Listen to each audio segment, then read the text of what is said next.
గా I come across a question ఎప్పుడు ఏంటంటే శివుడిని నేను బాగా నమ్మాను, కానీ నాకు ఎక్కువ కష్టాలు ఉన్నాయి, ఆ కష్టాలు తీర్చట్లేదు ఆయన, అసలు ఆ దేవుడు లేడు, దేవుడిని నమ్మొద్దని some fools will talk all this rubbish. అయితే నేను ఒక విషయం ఏం చెప్పాలనుకుంటున్నా అంటే నెవర్ క్వశ్చన్ యువర్ డైటీస్.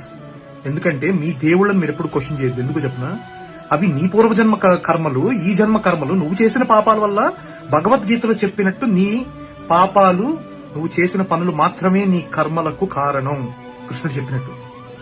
అయితే దానికి it is nothing to do with your deities.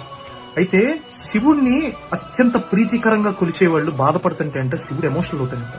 నేను కళ్ళం బట్టి నీళ్లు పెట్టుకుంటానంటే, రే నేను నీకు అప్పుడు చాలా హింట్లు ఇచ్చాను రా, ఈ పాపాలు చేయొద్దు, ఈ కర్మలు చేయొద్దు, అనవసరంగా అనుభవిస్తావు మళ్ళీ అని, కానీ నువ్వు నా మాట వినలేదు, సరే ఏడవకు, నీకు పాము కరవాల్సి వస్తే నేను చీమ కుట్టించి వదిలిచ్చేస్తానులే అంటే. అంత గొప్ప శక్తి ఉంది శివభక్తికి. మహానుభావుడు, ఆయన తలుచుకుంటే నీ కర్మలన్నిటినీ నలిఫై చేయగలిగిన వాడు శంకరుడు ఒక్కడే. శివుడు గురించి తెలుసుకునే కొద్దీ hill be your best friend, hill be your best guide, he's a father, he's a mother, he's everything. విశ్వం అంతా శివుడిలో నుంచి వస్తుంది, మళ్ళీ శివుడిలోకి వెళ్ళిపోద్ది అంతమయ్యాక. ఆది అంతం లేనివాడు శంకరుడు.